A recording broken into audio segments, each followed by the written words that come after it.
Hola, ¿cómo estás? Soy Jorge Alejandro, tu profesor de mecánica racional. Bueno, hoy antes de empezar con lo que es la tercera clase quería hacer una mención especial, un agradecimiento a aquellas personas de la comunidad educativa que se han comunicado conmigo, vía llamada, vía mensaje, como para, como para darme a entender que los videos anteriores les gustaron. Me hicieron creer eso por lo menos, vamos a creerles. Bueno, ya sean colegas, amigos y exalumnos que ahora son amigos, muchas gracias. Muchas gracias por la buena onda y bueno, por las sugerencias que han supido darme también. Si bien es algo que nosotros no podemos cambiar de la noche a la mañana, los vicios que tenemos, pero bueno, de a poquito podemos ir puliéndolo. Lo mismo con mecánica racional, no es algo que vas a poder aprender de la noche a la mañana, pero bueno, de a poquito entrenando todos los días o por lo menos una cantidad prudente de días a la semana tendría que estar todo ok. Así que ese es el agradecimiento que quería hacer al principio. Y bueno, y así como te digo esto, te digo a vos que estás esperando la clase que tomes a este material que vamos a ver acá como algo, si se quiere, extraoficial.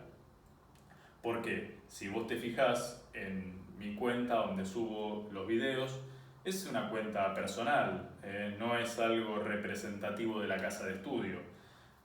Entonces, al no ser representativo de la casa de estudio, tómalo como un aficionado que está en el pizarrón de su casa simulando una clase de mecánica racional, pero no es estrictamente hablando la clase que vos deberías tener si las cosas estuviesen funcionando como se debiera. O sea, ahora estamos forzados por esta situación, cada uno tiene que estar en su casa y bueno, es por un bien mayor, así que bueno, obedecemos y cumplimos, pero bueno, no es lo ideal.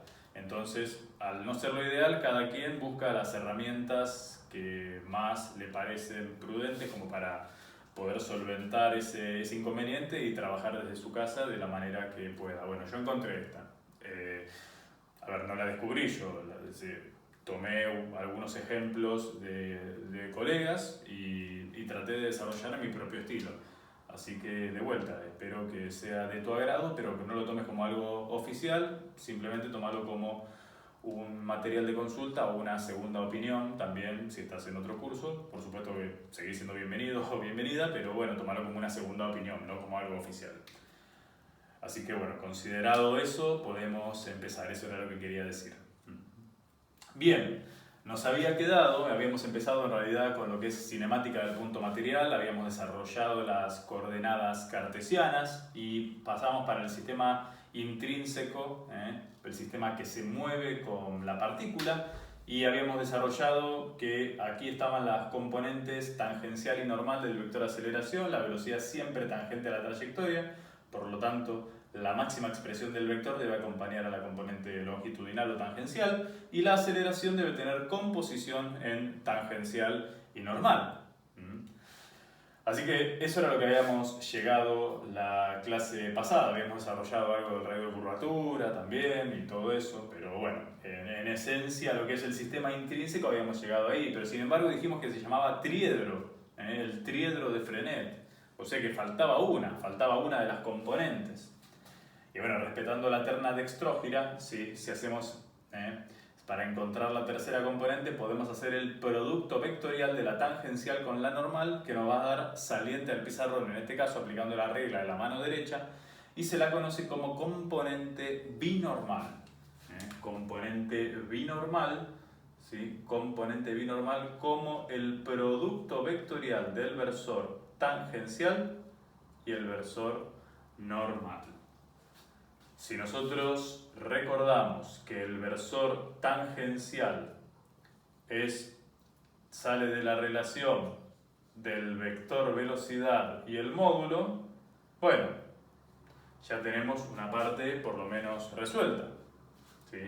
Y viendo este dibujo, vemos que también podríamos obtener la dirección de la binormal haciendo el producto vectorial de la velocidad y la aceleración. Si hacemos el producto vectorial de la velocidad y la aceleración, y dividimos por el módulo para que tenga módulo 1, tendríamos el resultado del versor binormal. Ya que hemos desarrollado el tangencial y el binormal, nos quedaría desarrollar el normal, que era lo habíamos visto antes, pero parece más fácil desarrollarlo de esta manera. ¿Por qué? Porque siguiendo con la regla de la terna dextrógira al producto vectorial, si queremos obtener el versor normal, tendríamos que aplicar la regla de la mano derecha nuevamente en el producto vectorial, ¿sí? Haciendo el binormal vectorial tangencial. Haciendo binormal vectorial tangencial, y esto nos dará como resultado el versor normal o centrípeto. Fíjate que la binormal era el producto vectorial de la velocidad y la aceleración sobre el módulo de la velocidad vectorial, la aceleración, todo eso vectorial, el vector velocidad sobre su módulo. Esta sería la forma en la que obtendríamos el versor normal si nos interesase. Así que tenemos el tangencial, el normal y el binormal expresados en función de la velocidad y aceleración como caso más desfavorable. Bueno, verás que acá he dibujado un plano, ¿sí? Ese plano trata de poner en evidencia la contención del vector velocidad y la aceleración, ¿sí? Y este versor binormal es un versor o un vector perpendicular a ese plano. A ese plano se lo conoce con el nombre de plano osculador. Al plano que contiene al vector velocidad y al vector aceleración, en el punto considerado se lo conoce como plano osculador, ¿sí? Ese plano osculador, bueno, te pondrá en evidencia si contiene a los vectores velocidad y aceleración, puede contener los desplazamientos y las fuerzas, de alguna manera, como para decir, bueno, ¿para qué me puede servir? Como la aceleración tiene relación directa con la fuerza, vamos a ver después, entonces podemos llegar a pensar en eso. Acá, de forma explícita, ponemos en evidencia que el versor binormal es perpendicular a lo que sería este plano osculador, el plano osculador, aquí, ¿sí? Sería este. Y bueno, podríamos tener la ecuación de ese plano. Acá repasar un poquitito de álgebra y geometría, cómo podríamos obtener la ecuación de este plano. Vamos a borrar. Si borramos acá, podemos desarrollar. Al tener un punto, ¿sí? Porque es una ecuación, es instante a instante esto, ¿no? A medida que va cambiando el punto, a medida que se va desplazando, y el plano osculador irá cambiando. Irá cambiando. ¿Sí? El plano que contenga los vectores de velocidad y aceleración, seguramente que irá cambiando. Muy bien. Entonces, ¿a qué va a ser igual? ¿Sí? ¿A qué va a ser igual la ecuación del plano osculador? Bueno, el producto escalar del versor binormal por un vector genérico, ¿sí? Una posición genérica, x menos x sub 0, siendo el punto de interés el 0, y menos y sub 0, z menos z sub 0, y al tratarse de un producto escalar de dos vectores perpendiculares, esto necesariamente debería ser igual a 0. Por supuesto que acá podrías hacer intervenir, como está igual a 0, no necesariamente el versor binormal, podrías hacer intervenir directamente el producto vectorial de la velocidad y la aceleración, ¿sí? Si total tiene la misma dirección, a lo sumo será un poco más grande, pero podrías hacer esta expresión también, ¿no? Y menos y sub 0, z menos z sub 0 igual a 0.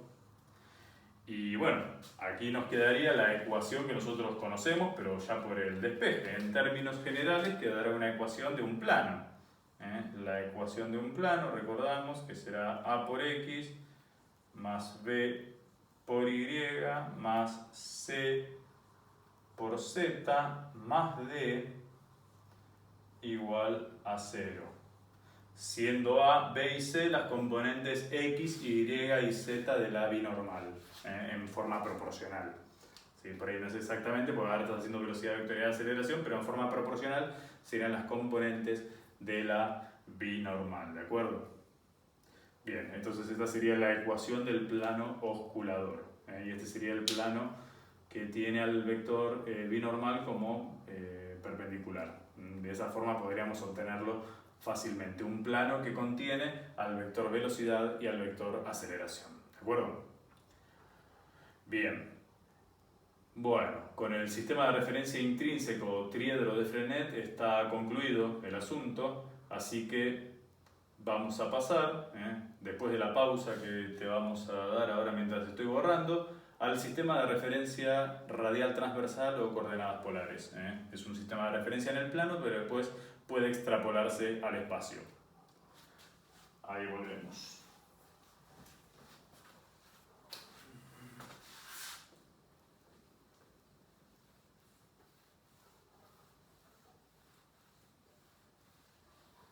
Después de esto tendríamos que hacer alguna clase de problemas. Estamos ahí verseando, pero hasta ahora no concretamos nunca. Bueno, vamos a ver si podemos hacer la clase que viene como una clase de algún ejercicio. Yo por ahí los ejercicios suelo ayudar donde se quedan trabados. No me gusta, te digo, hacerlo todo, pero no de vago.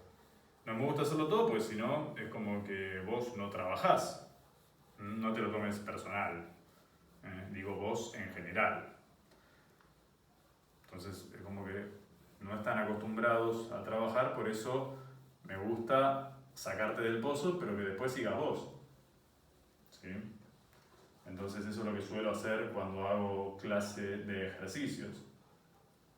Aparte acá tenés la incontable ventaja de que me podés pausar, rebobinar. No es lo mismo que una clase presencial, pero bueno, tenés esa ventaja por lo menos. Eso ya es algo. Eso es algo.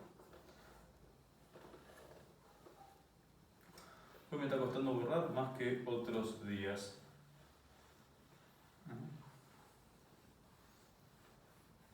Está un poquito más rebelde el pizarrón.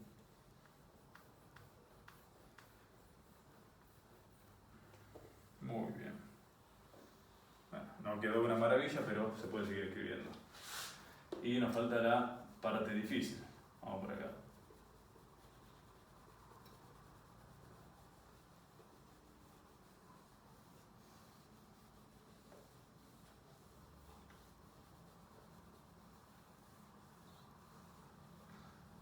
No voy a preguntar si copiaron, yo suelo preguntar en una clase en vivo y en directo siempre si copiaron. No es que te borro todo y que no entendés nada. Voy rápido, lo reconozco, pero doy tiempo para que copien. Es que a veces siento que tengo tanto para decir que, bueno, no me alcanzan las horas. ¿Qué va a hacer? A veces hay que parar la pelota y, bueno, decir algo por ahí poco, pero contundente. Bueno, puede ser. Cada uno tiene su estilo, te llevas el recuerdo de cada personaje cuando egreses de la universidad, te lo digo por experiencia. Así que espero que te hayas tomado el vasito de agua, que ahí arrancamos.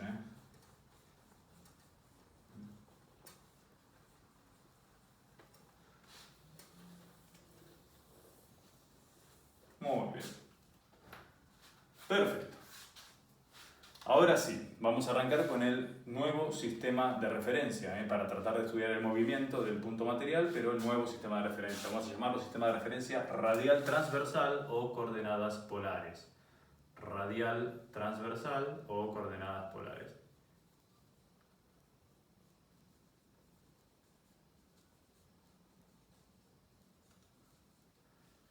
Muy bien. ¿Por qué se llamará radial transversal? Bueno, coordenadas polares por ahí ya lo quemó, ¿no? Quemó lo que es la idea. Vamos a pensar en primera instancia en el plano. En el plano, o sea, serían las dos dimensiones, R2, vamos a pensar que esta es nuestra curva trayectoria. ¿Sí? Hasta ahí vamos bien, esto ya lo hemos hecho varias veces, este gráfico.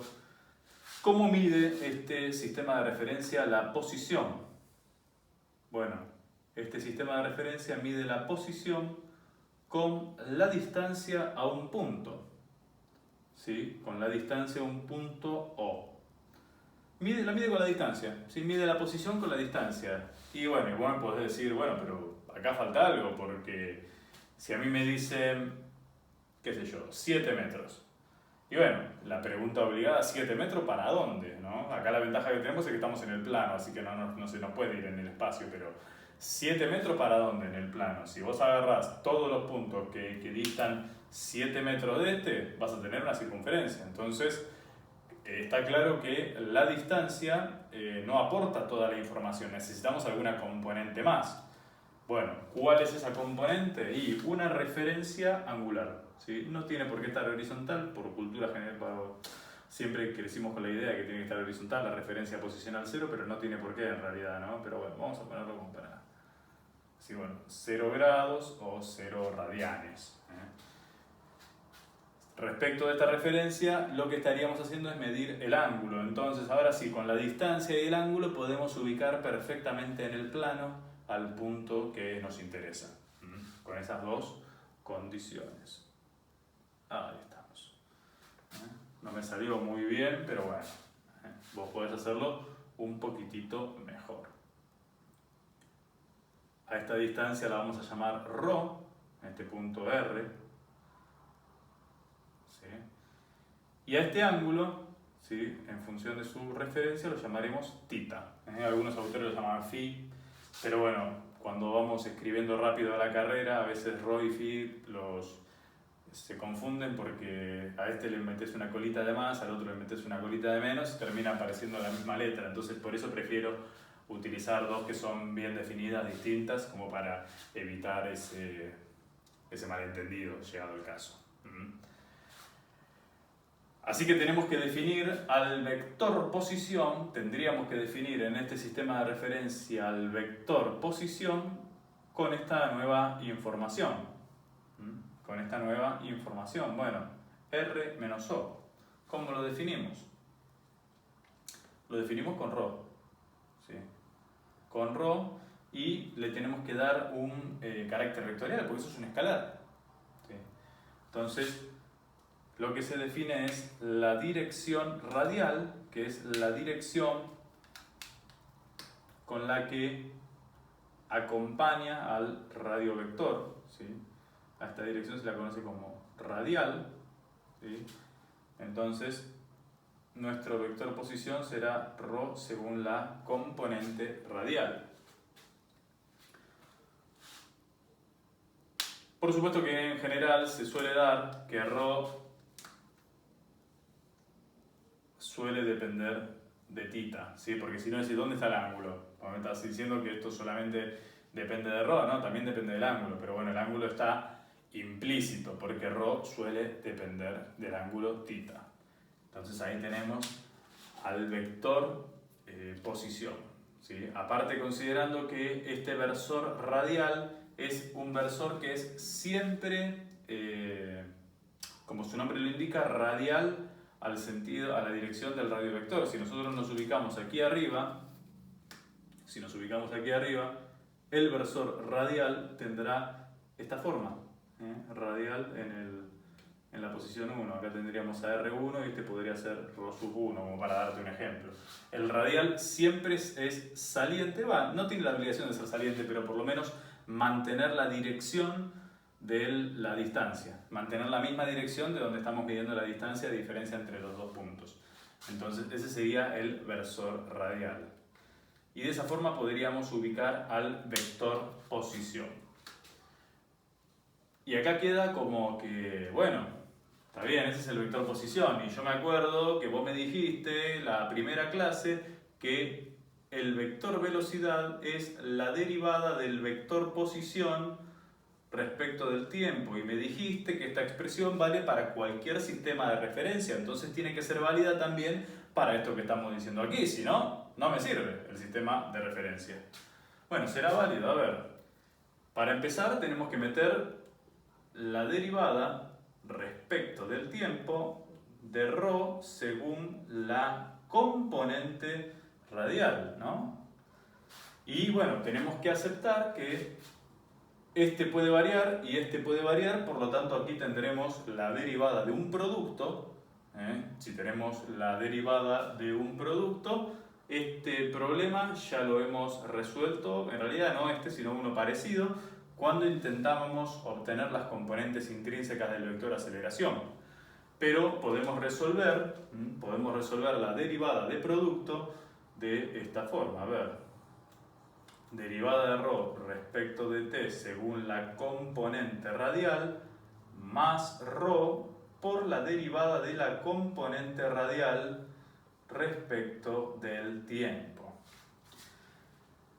Bueno, el primero me dice cómo se aleja esto, cómo se acerca, en función si la derivada de ρ es positiva o negativa, pero mantiene la dirección según la componente radial. Entonces, ¿cómo se aleja? Es positiva. ¿Se acerca? Negativa, respecto de la referencia, ¿no? Sería como la velocidad relativa. Y acá, bueno, tenemos a ρ por la derivada del versor, respecto del tiempo. Entonces, ¿de qué forma varía? ¿De qué forma varía el versor? Y acá es parecido el análisis a lo que habíamos hecho de cómo varía el versor tangencial en el otro sistema de referencia. Cuando uníamos a este vector con este vector, armábamos la longitud de arco, el vector de desplazamiento, y decíamos que se confundían, y llegábamos a buen puerto con un análisis. Eso, repasarlo, lo vimos la clase pasada, pero podríamos llegar tranquilamente con ese mismo análisis a lograr lo que vamos a ver ahora. Así como la componente radial define la dirección del radiovector, ¿sí? Hay una dirección que, bueno, que se define como un sentido positivo, el sentido creciente del ángulo, y la dirección es perpendicular a la radial, ¿sí?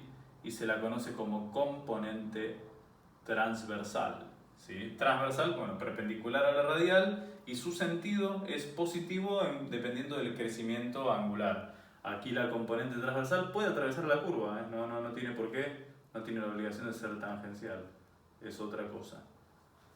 Componente transversal.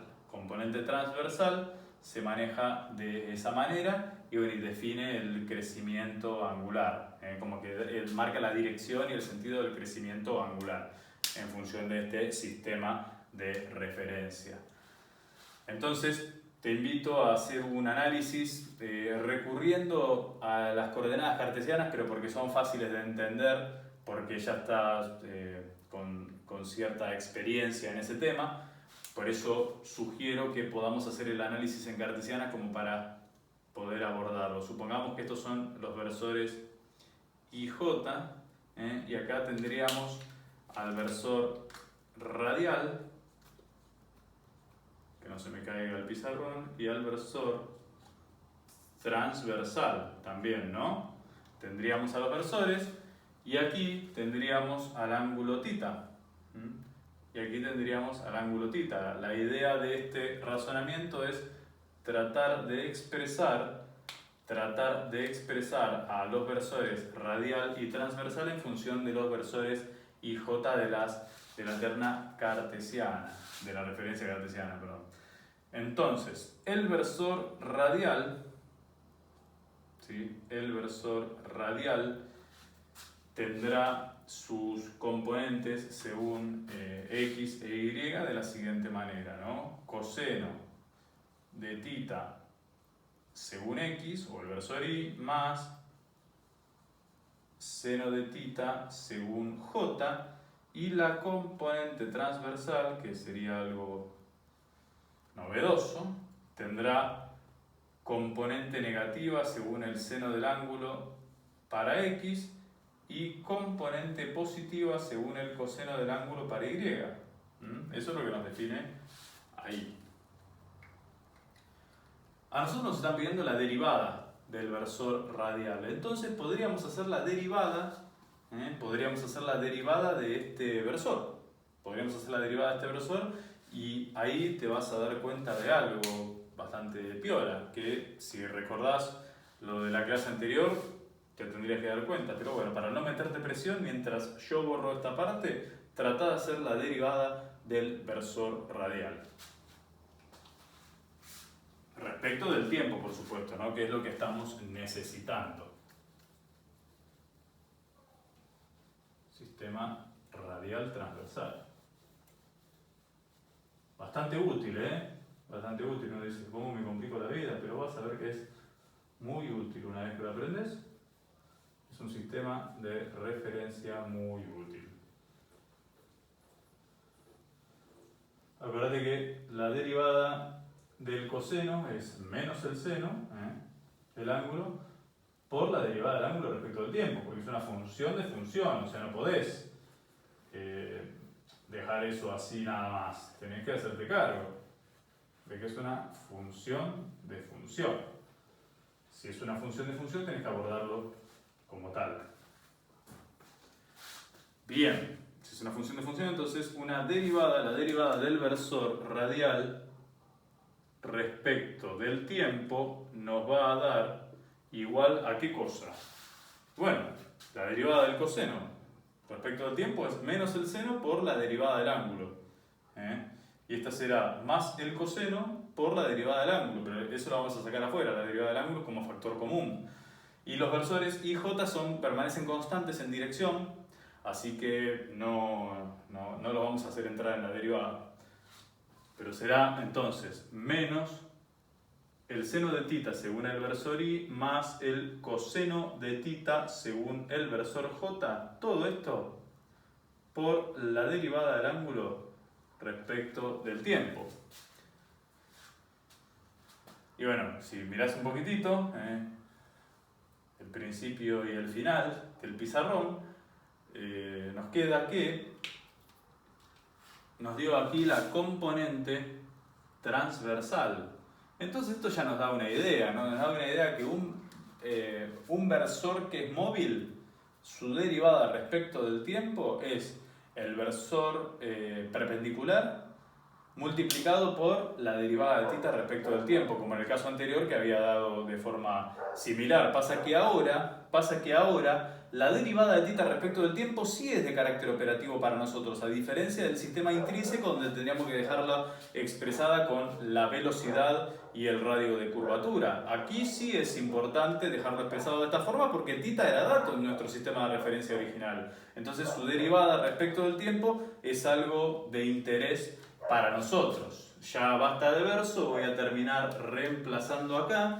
La velocidad, ¿sí? La velocidad en coordenadas polares o sistema de referencia radial transversal será la derivada de ρ respecto del tiempo según la componente radial más ρ por la derivada de θ respecto del tiempo según la componente transversal. Y para que me corro, porque la carne de burro no es transparente, ¿sí? Lo que debes estar pensando, pero aquí nos quedaría componente radial de la velocidad y componente transversal de la velocidad. Ejemplo, fíjate, si se tratara de una trayectoria circular,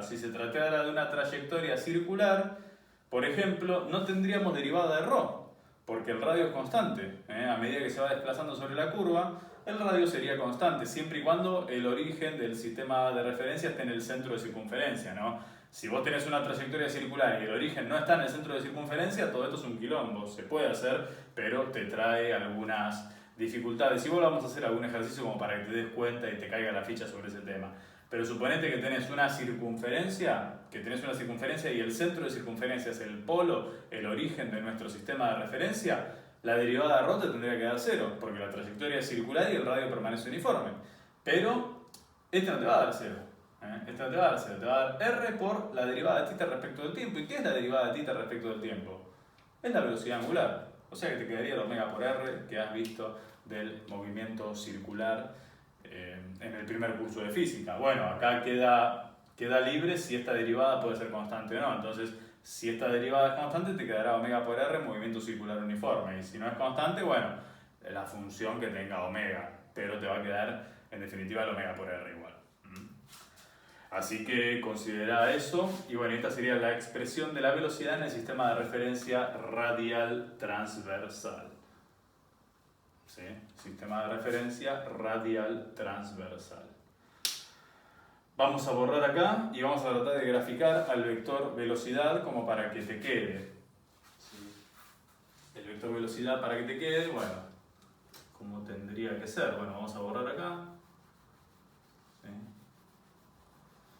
Siempre tiene que ser el vector velocidad tangente a la trayectoria. Tiene que ser tangente a la trayectoria, si no, hay algo que no va. Pero bueno, combinada con estas dos, con el sistema radial transversal, el resultado nos tiene que dar tangente a la trayectoria. Eso desde ya, no pierdas de vista que eso tiene que cumplirse siempre, que la velocidad es tangente a la trayectoria. Entonces, en cualquier sistema de referencia nos tiene que dar que la velocidad es tangente a la trayectoria. Si no, hay algo que no va.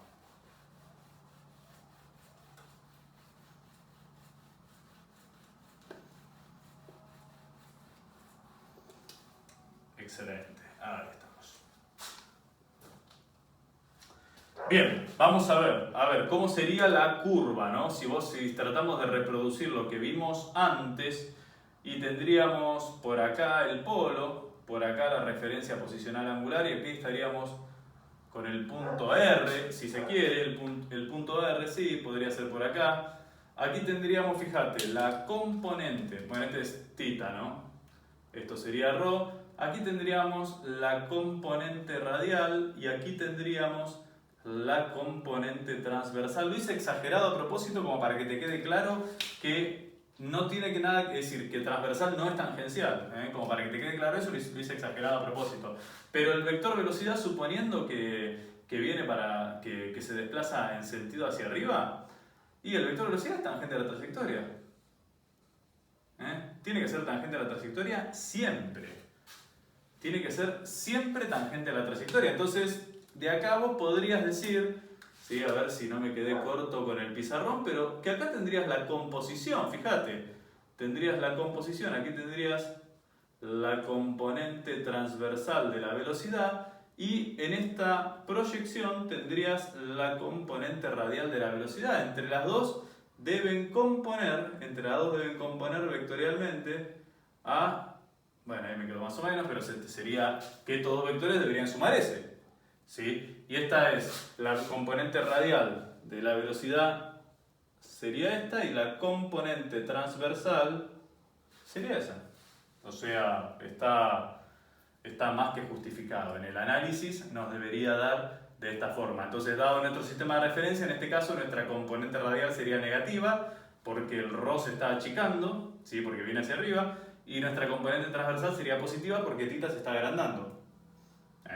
Entonces lo podrías ver así. En este caso la componente radial negativa y componente transversal positiva. Puede verse al revés también sin ningún problema. Esto es algo genérico. Bueno, ¿y qué hay de la aceleración? ¿Y qué hay de la aceleración? A ver, ¿y qué hay de la aceleración? Tenés que derivar este vector. O sea, no hay otra. No hay otra. ¿Por qué? El vector aceleración para cualquier sistema de referencia es la derivada del vector velocidad respecto del tiempo. Esto es válido para cualquier sistema de referencia. O sea que tendríamos que derivar todo esto. Bueno, algún día te tenía que tocar laburar, ¿no? ¿Qué querés? Derivada del vector velocidad respecto del tiempo. Entonces, si me permiten, no me va a alcanzar el pizarrón, pero lo seguimos acá abajo. Vamos a hacer la derivada del producto. Aquí tendríamos la derivada segunda de ρ respecto de t dos veces según la componente radial más derivada de ρ respecto de t por la derivada de r de radial que la habíamos tenido, que era derivada de θ respecto de t según la componente transversal, lo que acabamos de ver, o sea, recién. Ahora tenemos que hacer la derivada de este triple producto. Bueno, un poquito. Derivada de ρ respecto de t por derivada de θ respecto de t según la componente transversal más ρ por la derivada segunda de θ respecto de t dos veces, también según la componente transversal, más ρ por la derivada de θ respecto de t por la derivada de la componente transversal respecto del tiempo. Y esto es lo nuevo que nos aparece, la derivada de la componente transversal, y eso no lo habíamos sacado. Pero bueno, si recordás cómo habíamos proyectado los vectores antes, y recordás el concepto de la derivada del versor, que es el vector perpendicular por la velocidad angular, y bueno, te tendría que quedar entonces que la derivada de la componente transversal respecto del tiempo es igual a la derivada del ángulo respecto del tiempo según la componente radial, pero con un signo menos. Porque si vos tenías originalmente el radial, ¿no? Y la derivada del radial te da la transversal a favor del crecimiento angular, ¿sí? Y ahora si querés derivar la transversal te tiene que dar la radial al revés. Porque también tiene que estar a favor del mismo crecimiento angular, aparece acá. Entonces te tiene que dar la componente radial pero al revés. Y esto nos da la pauta para encontrar la expresión definitiva del vector aceleración en coordenadas polares, por ejemplo. Lo podemos desarrollar ahí, así nos queda. A ver, tenés que ordenar lo que ya hiciste en realidad, no es nada del otro mundo tampoco. Pero bueno, así quedó.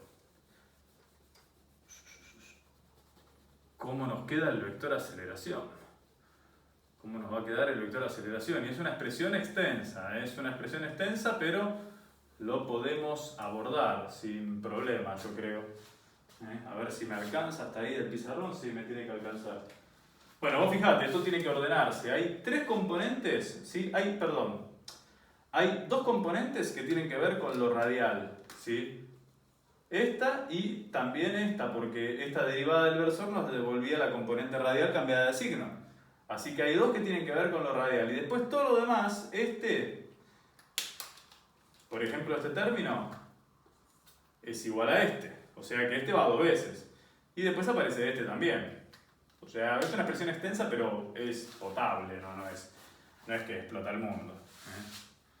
Entonces, la aceleración va a ser igual a la derivada segunda de ρ respecto de t dos veces menos ρ por la derivada de θ respecto de t al cuadrado según la componente radial. Hasta ahí vamos. Más 2 derivada de ρ respecto de t por derivada de θ respecto de t. Mirá vos, creí que me iba a alcanzar. Bueno. Vamos a borrar, así ya nos termina quedando.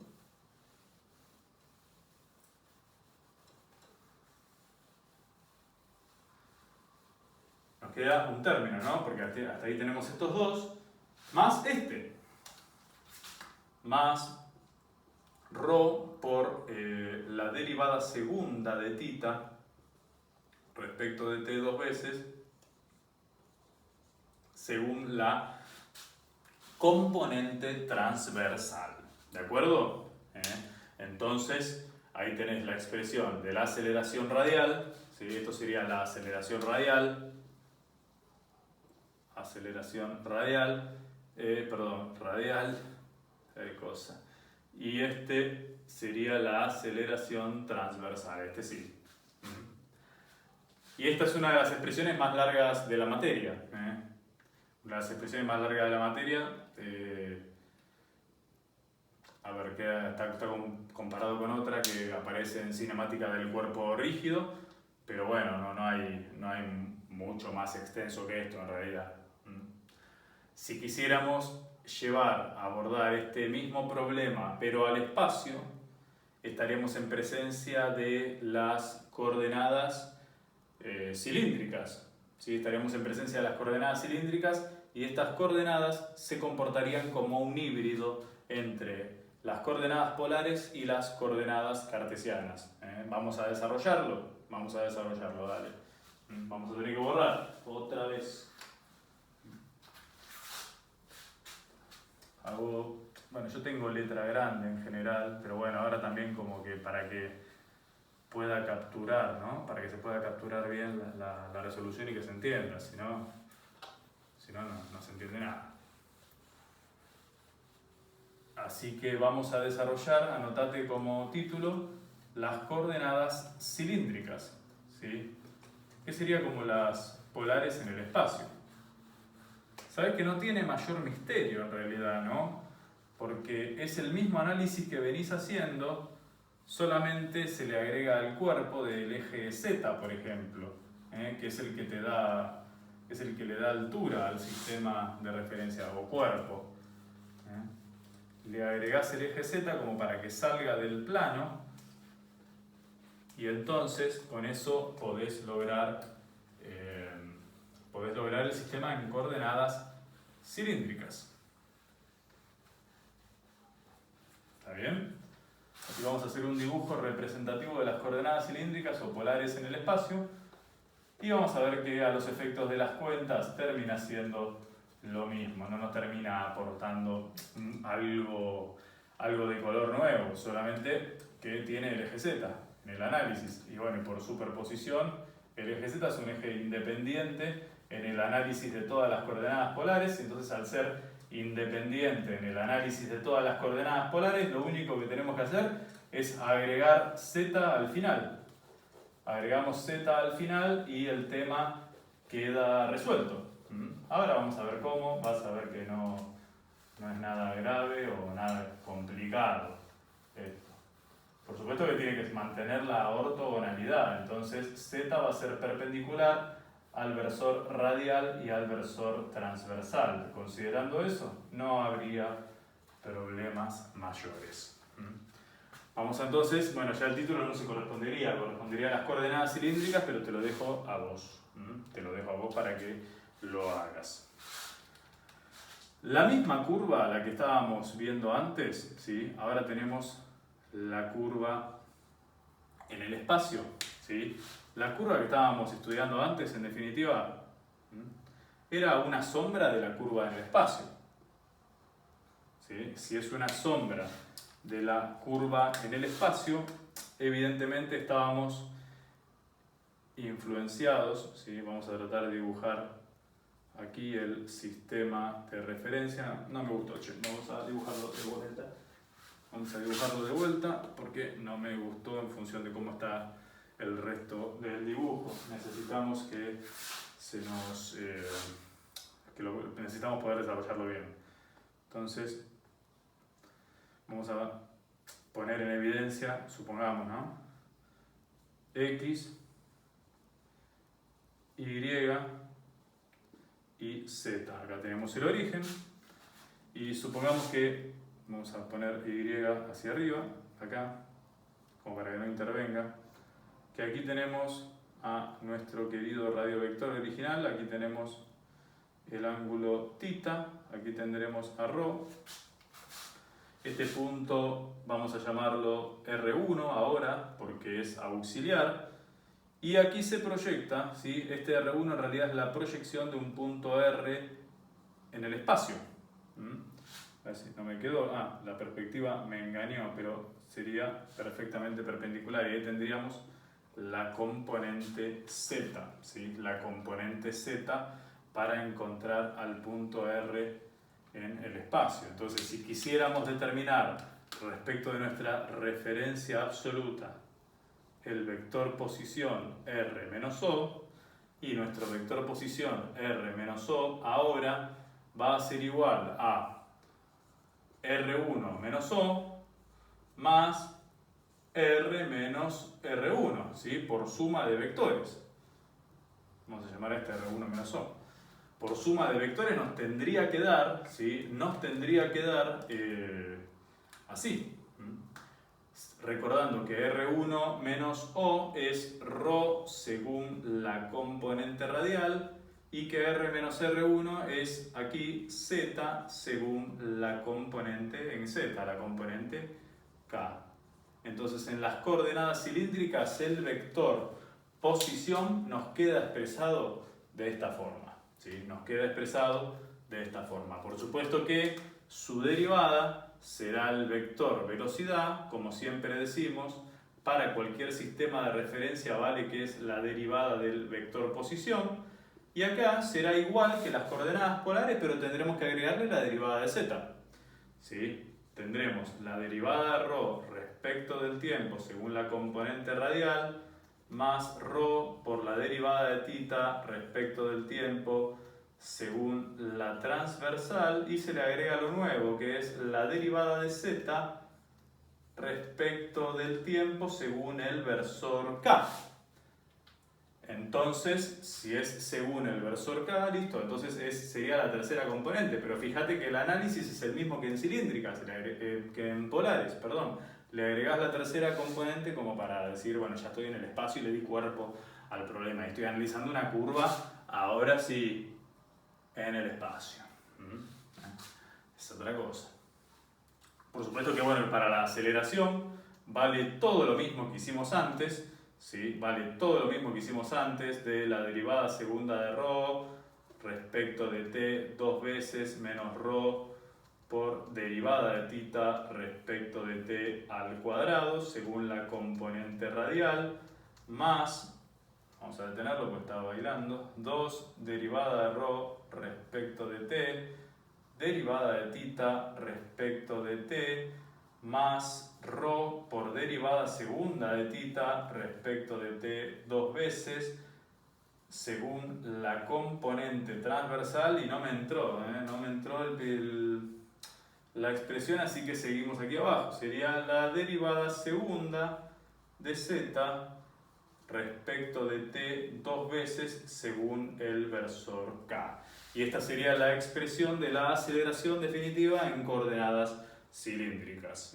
O sea, es el mismo problema que antes, pero le agregas cuerpo, le agregas una tercera componente, que la ventaja que tenemos que no interviene en el análisis anterior, o sea, se la podemos superponer al final, como derivada de z o como derivada segunda de z, dependiendo si se trata del vector velocidad o aceleración respectivamente. No aporta mayor misterio al análisis. ¿De acuerdo? Y estas serían las expresiones del sistema radial transversal. Podríamos verlo en un ejercicio en realidad, tal vez, lo que es la matriz de cambio de base del sistema de referencia cartesiano a cilíndricas o cilíndricas a cartesiano. Puede ser de bastante utilidad. Sí, vamos a desarrollarlo así como último tema. Terminamos con la clase de hoy con ese tema. Y bueno, después vemos si podemos seguir alguna clase con ejercicios o algo por el estilo. Muy bien, vamos a borrar entonces. Vamos a borrar, a ver si podemos expresar esto.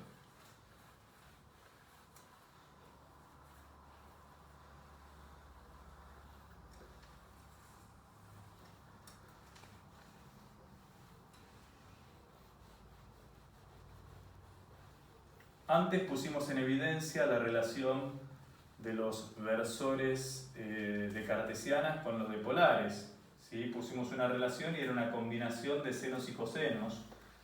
¿Recordás?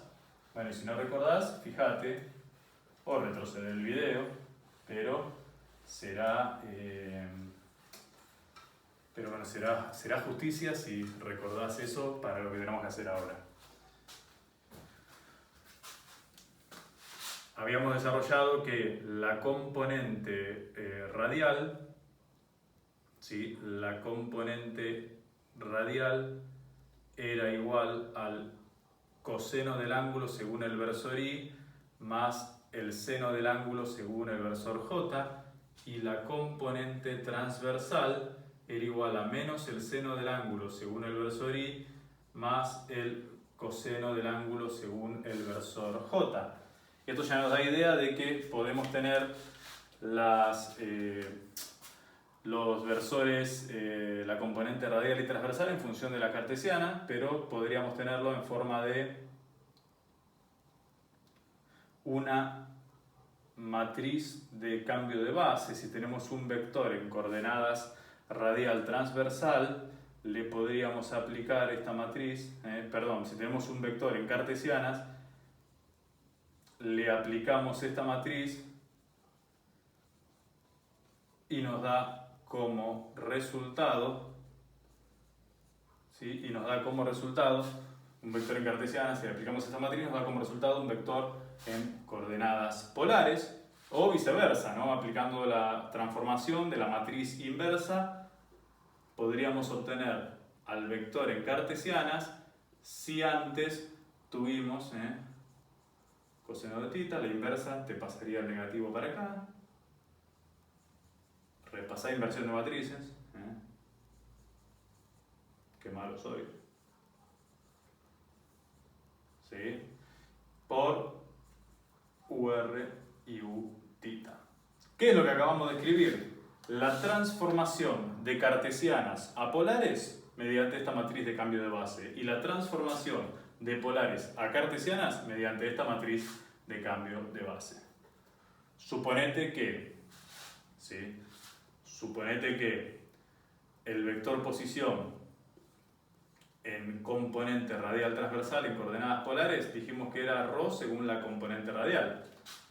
Entonces suponete que quisiéramos expresar este vector, el vector UR y Uθ, ¿cómo quedaría expresado? Y solamente ρ y 0, porque no hay componente transversal en la definición del vector, ¿sí? Entonces si quisiéramos obtener x e y, le aplicamos esta matriz, coseno de θ menos seno de θ, seno de θ y coseno de θ, y le aplicamos el ρ y el 0. Y acá se deduce lo obvio, que x es igual a ρ